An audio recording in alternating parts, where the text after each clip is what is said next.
there's a lot of individuals in our audience from different companies, whether they're technical or non-technical, all trying to improve the customer experience.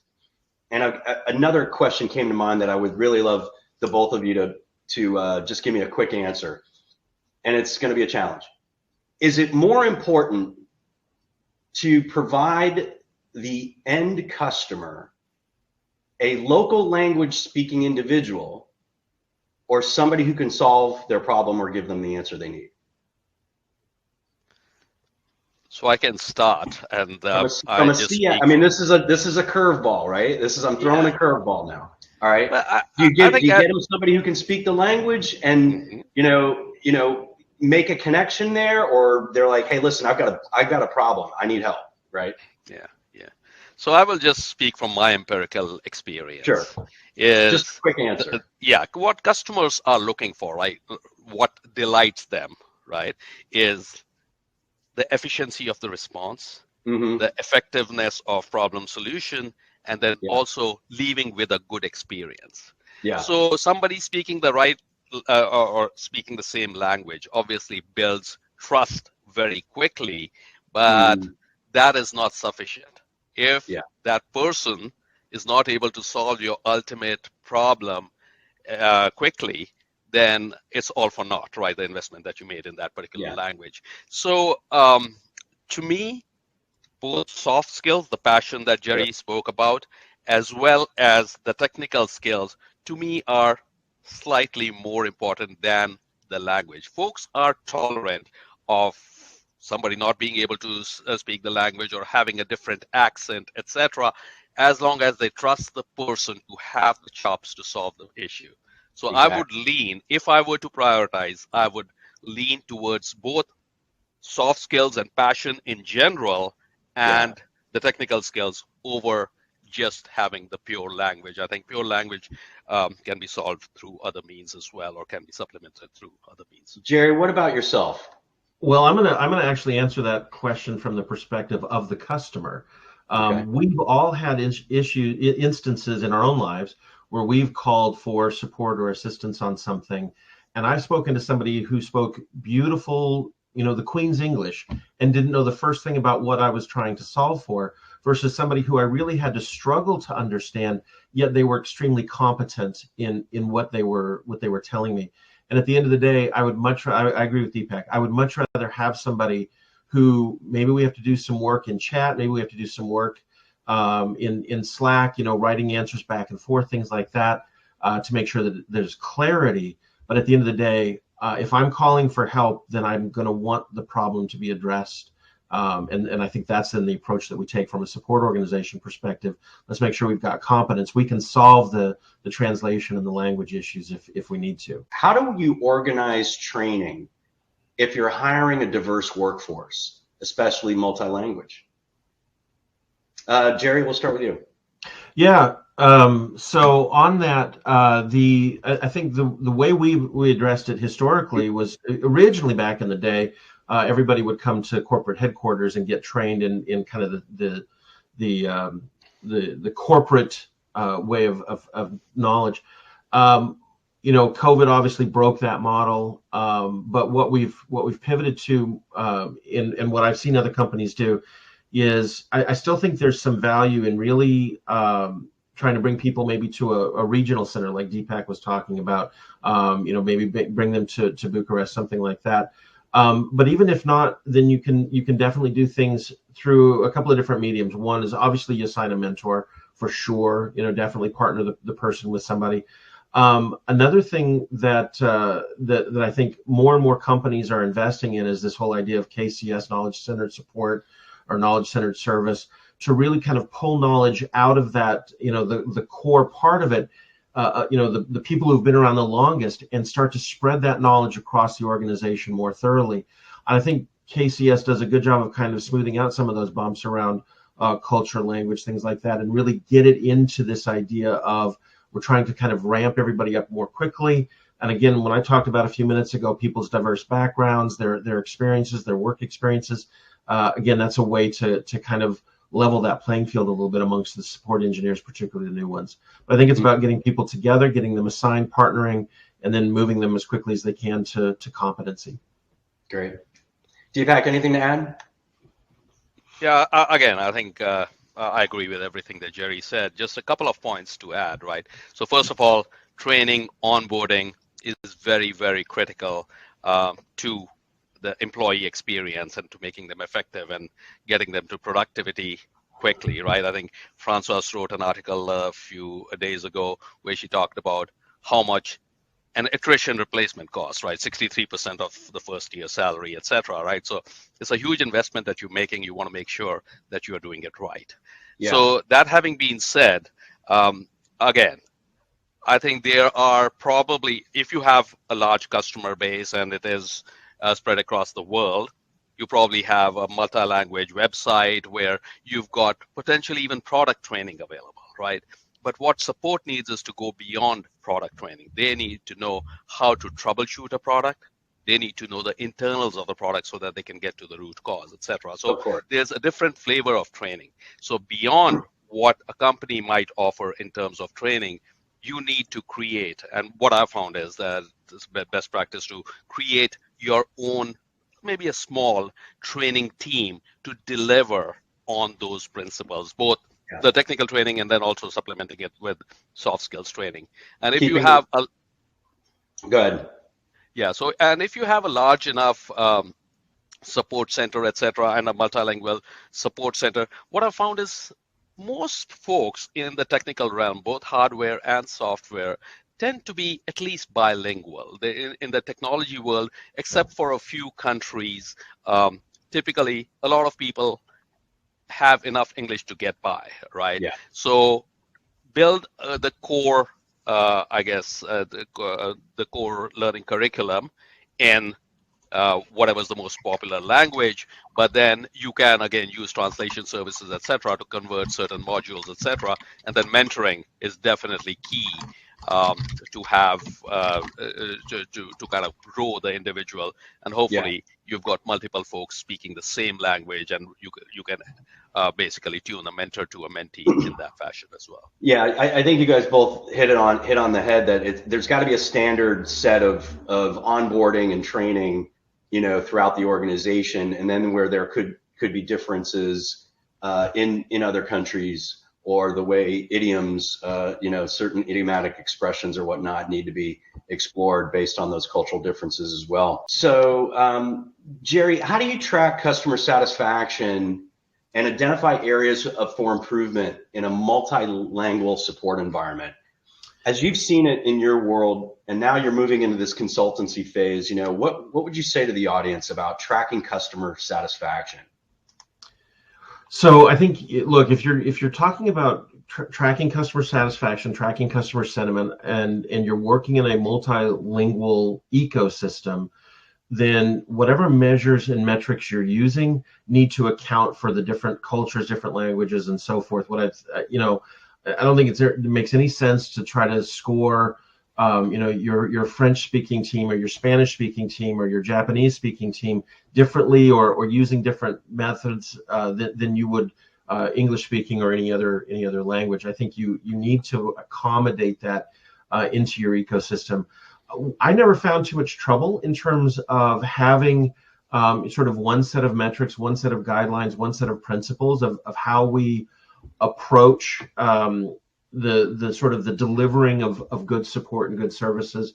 To me, language and culture really wasn't sort of the central piece to that. Mm-hmm. We definitely could see, there's Deepak sort of alluded to this earlier. You do see a little bit better bond, if two native speakers are talking together, and perhaps a bit more a streamlined approach. But I think if it's CSAT metrics, time to initial response, time to resolution, those kinds of things, I think those transcend language and culture.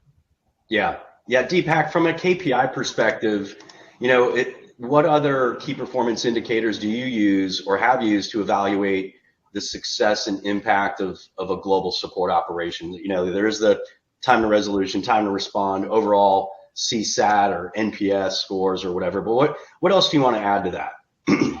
Yeah, that's a great question, Chris. So I think we all know the the standard metrics, right? So I think you need to start at the top, right? You got to decide what is important for the company. Right now, as we get into the subscription economy, a lot of the SaaS companies, etc., what are they passionate about, right? So CSAT, of course, but then going above that, NPS or customer effort, because you want to retain your customers. It's so much more expensive to acquire a new customer than to keep a customer. So everybody is, laser focused on NPS. And then what goes into NPS or CSAT, right? So it's like going and standing on a weighing scale and taking a weight and say, hey, I lost 5 pounds. Great. You didn't lose 5 pounds because you went and stood on that weighing scale. You got to that because you did all the right things. You ate right, you exercised, etc. Right? Same way with CSAT as well. So the things that Jerry and you talked about, right? Response times, resolution times, um, uh, engineering effectiveness, right? Tech skills, soft skills, etc. Yeah. But now that we are getting a lot more into a tool-centric organization, right? And regardless of whether it is people-centric or tool-centric or hybrid, right? Usually it is hybrid. The principles remain the same. The customers want to be treated right. They want their problem to be solved, etc. Right? So, but when you start looking at the technology aspect of it, where you are looking to help customers get to their solutions by themselves or deflect cases, as we say, in a very positive way. You are looking for an effective chatbot. How well can it do translation and the context and all of that? The quality of your knowledge base, because at the end of it, the chatbot, the federated search that you're using, etc., the data is all coming from the knowledge base. So how well do you keep that updated, etc.? So testing your customers on the effectiveness of your knowledge base and whether they find something, thumbs up, thumbs down is an easy way to find out how effective a knowledge article is. And then, as I talked about churn, right? Sentiment analysis, and that's why we use support logic, right? Is to get all the right signals to say, what is the sentiment of the customer? Are there a lot of escalations that are just waiting to happen? Are they at risk of churn or non-expansion, etc.? So using the right tools to be able to judge a customer and then apply the right tools and people to make sure that you can prevent any negative outcomes and really turn the customer around. Yeah, no, in my experience, we've all seen metrics like have already been mentioned, and we add things like, hold times, wait times, this rush to, constantly address your queue, work your backlog, create how many knowledge articles did you create? It's this, multi-headed beast that our support agents and engineers are just, constantly doing every day, and they're doing a phenomenal job across the world. When it comes to like time to competency in the technical world, when we talked about hiring in the very beginning, and we talked about creating a standard onboarding and whatnot. What's a good aspect or time frame that we should expect a new hire to come up to competency? Right? I mean, technology is ever changing, right? But if we were to put a metric on that, like what's the range, Jerry? Anything that you'd like to add there? Well, yeah, I laughed at the question because it forces me to give my favorite response, which is it depends, because we all know, literally everybody on this call knows that it depends. But so I'll speak more directly from experience. So we typically looked at about a 3-month ramp period to time to competency for new support engineers or managed services engineers and things like that. Where tools and process changes have allowed us to really accelerate lately, though, and I mentioned KCS a few minutes ago. I apologize for anybody on the phone who maybe is not a KCS fanboy. I am. We implemented that, and we cut our onboarding time, about the time to competency time, about in half through the implementation of KCS. Because again, it got it out of this kind of this knowledge of, you had to go to the old man on the mountain and sort of seek his wisdom, and he would give you little bits and nuggets, and really sort of democratized information. and it just got people a lot more engaged. So I do think that there are things that you can do. There's a lot of new thinking that's been coming out in the last sort of 5 to 7 years around how do you address this knowledge gap, time to competency, and not just time to base competency, but time to sort of full competency as well.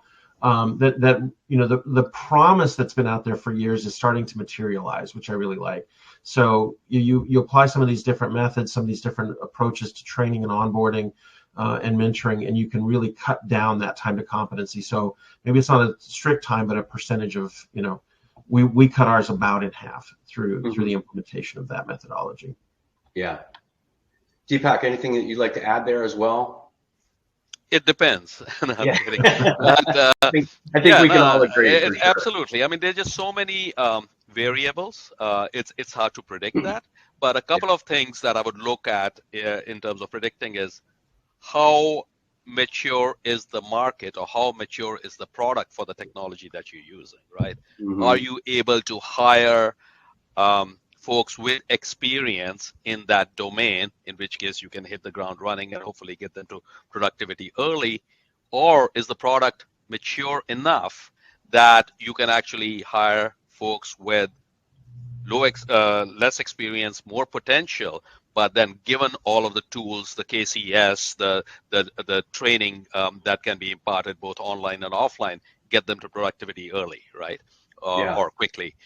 So again, my experience has been, if you hire a college grad who has the base level knowledge, but then you need to grow them from there, it could go up to 6 months. But and again, depends on the complexity of the product. I'm sorry, I should have mentioned that first.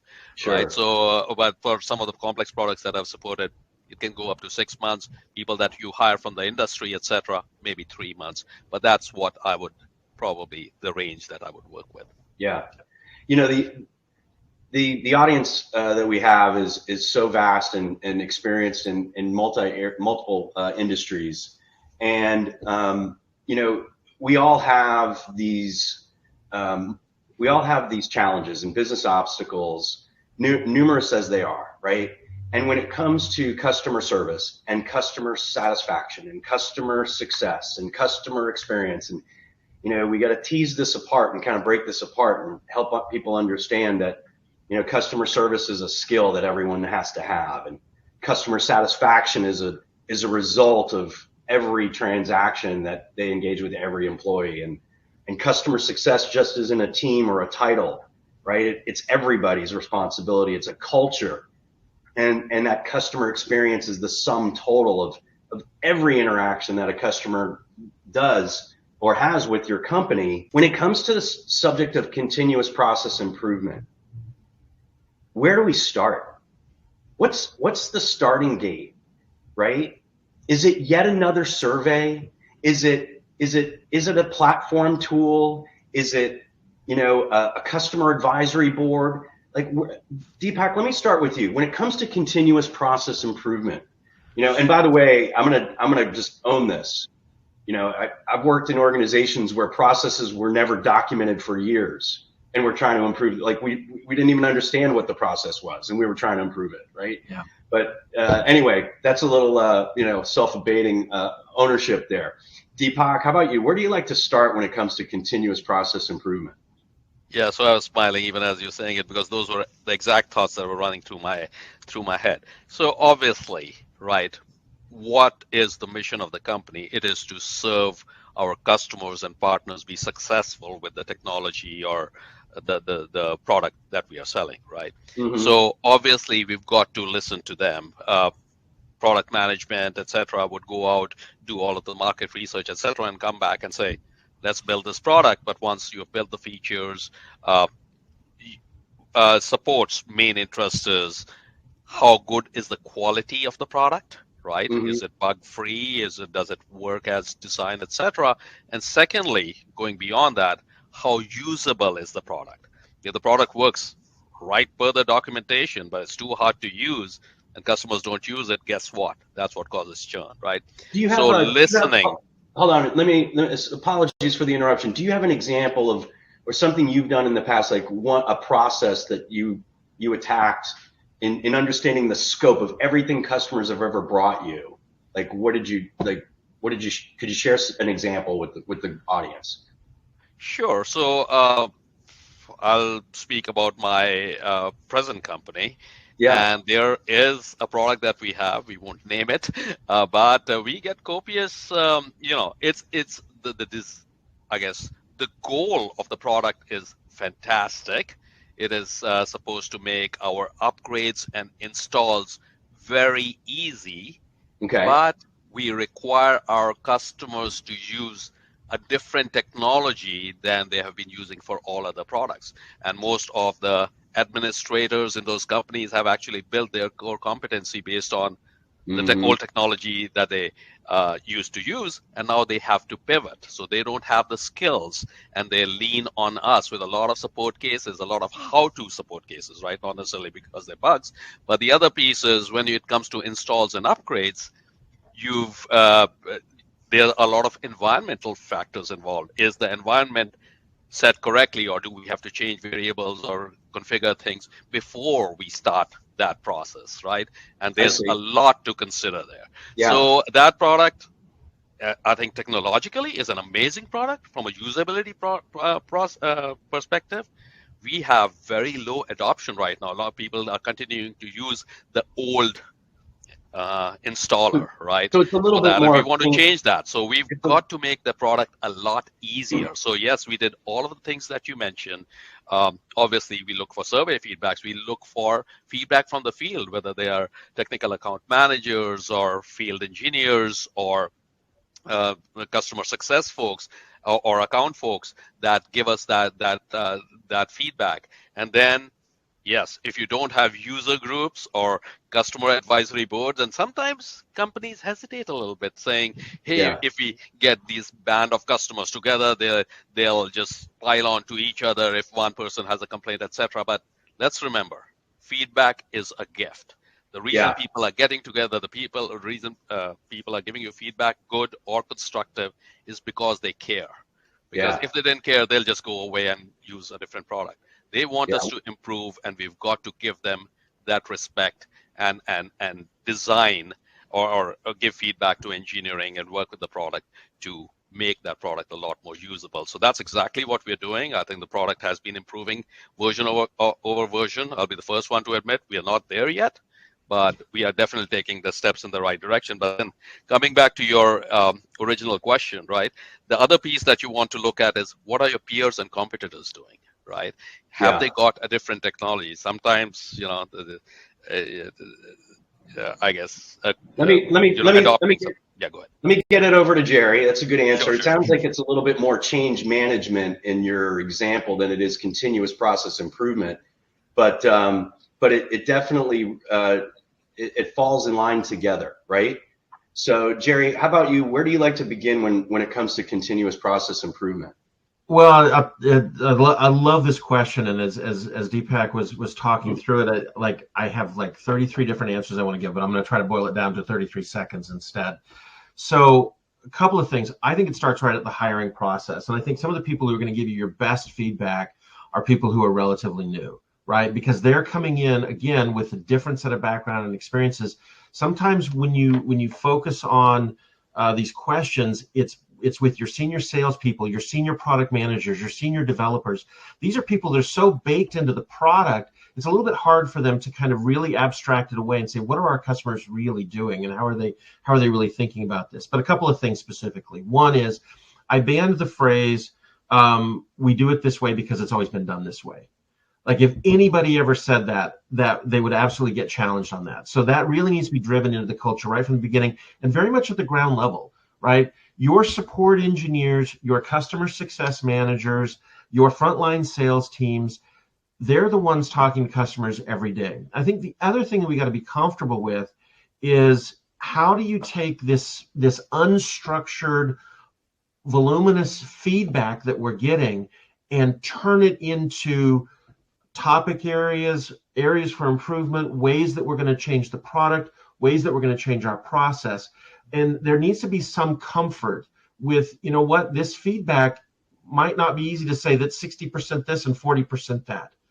that we need to be able to kind of take that. Now, I think there's some tools that are coming out that will allow us to do that a little bit better, but still, I think that's one of the things when I talk about making improvements or measuring the success of the organization, I'm looking at the objective data, the data points where you can put a measure on it and you can say it's this or this, but I'm also looking at the subjective side.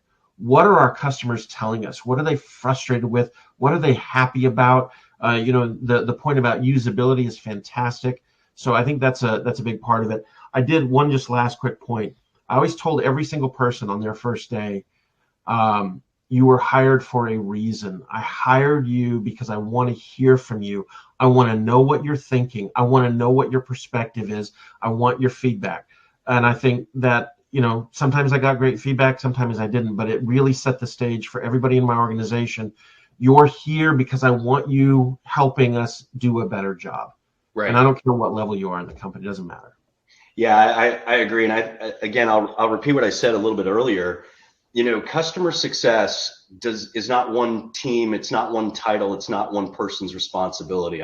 I challenge everybody in my own organization, take your title, whatever it is, put a comma after it and write customer success. And it'll change the way you view your job because you are empowered. We are hiring people because they got big, beautiful brains in their heads and they can come up with creative ideas. Headcount never solved a problem in the immediate. A tool never solved a problem in the immediate. A platform solution still needs to be deployed and understood and trained on and everything. We've got people, we've got tools, technology, and talent already in place in our organizations, and it's leveraging that. And I always say, we don't need another survey, right? The salespeople have data, the consultants have data, all the front-facing support personnel have the feedback, right? And we already have acres and acres of survey data in the past. Let's go act on it. But you don't need to boil the ocean. Pick one thing. Pick one thing. It's not going to be a light switch. It's not like we can solve any business problem. But if we don't have an effective process that we have actually understood fully ourselves, then we can't expect our customers to go along with it either. There's always a clear line between support and salespeople. And do we see any evolution of better relationships, or is it necessarily a lead generation activity where support people can pass salespeople leads through some online form or whatnot, and I think in direct response to the question, like I said, it takes initiative. It takes somebody to say, hey, if I'm in support, why don't I set up a bi-monthly meeting with the sales team for the product I support? If it's not happening, do it. If it's not taking place, make it take place. Organize it, structure it, get people's feedback, understand whether it's going to be some online form that they submit, maybe some groupthink activity that takes place. But I think ultimately, there's some controversy by this next statement that a lot of people don't like the way companies are siloed. And I don't think silos are bad. They exist for a reason, right? But I think the common thread between all silos is the culture of customer success or the culture of customer service.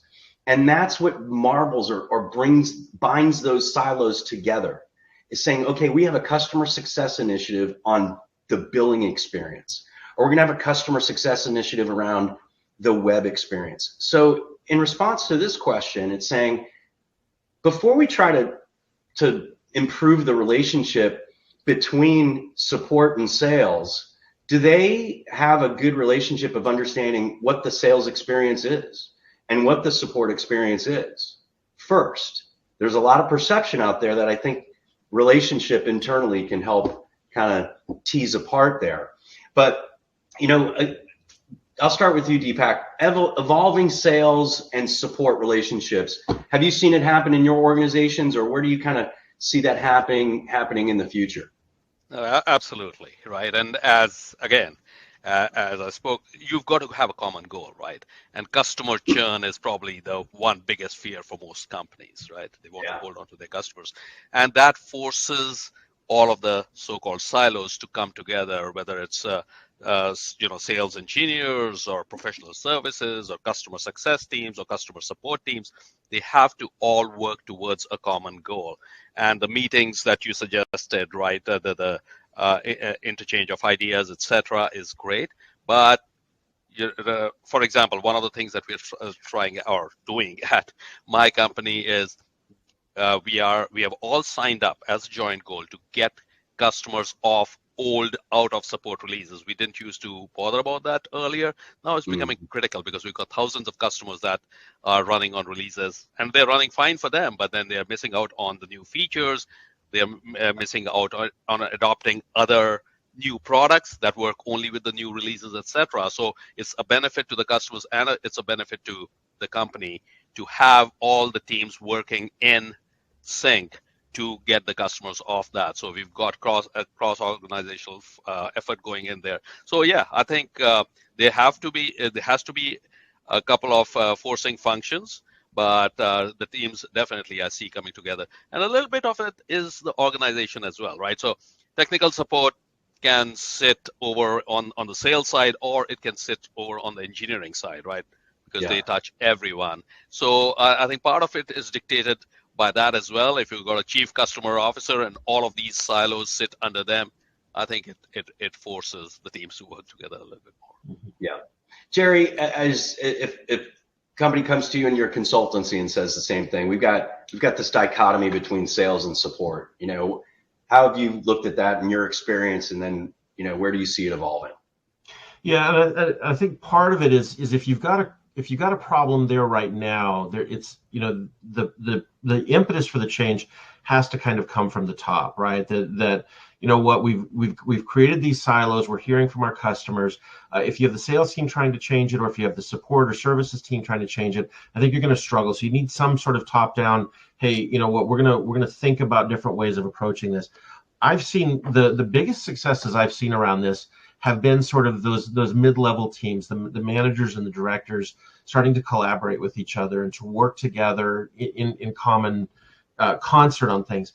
I think I'm a little bit cautious with the idea of, let's have support generate sales leads. You got to be really. My opinion on this is you got to be really careful with that. If customers start to feel like the support or the services teams are really just there to identify opportunities, they're going to start to clamp down as well. They're going to stop engaging in kind of this open feedback. I think you want to have that mechanism, right? You want to have a way for support people to do that, because they're talking to customers all the time. So if there is this, if there is an opportunity, great, let's flag it. Let's find a way to get that over to sales. But let's make sure that we're also kind of focused on the core mission. And at the end of the day, what is the customer experience that we're trying to create? And I think the idea of breaking down silos comes from the top, but it also needs to be really driven and managed and given life at those middle levels, right? A support manager talking to a sales manager, and whether it's a geography, whether it's product line, however you do it, but really starting to kind of understand. And I've seen some really cool examples, and I think you talked about it a minute ago about this idea of does your support team really understand what sales is telling the customer? And does your sales team really understand how support is working and the experience that a customer is going to have when they engage with support? And I think starting to kind of foster some of that cross-team communication is a great way to approach it. Yeah. These answers aren't light switches, right?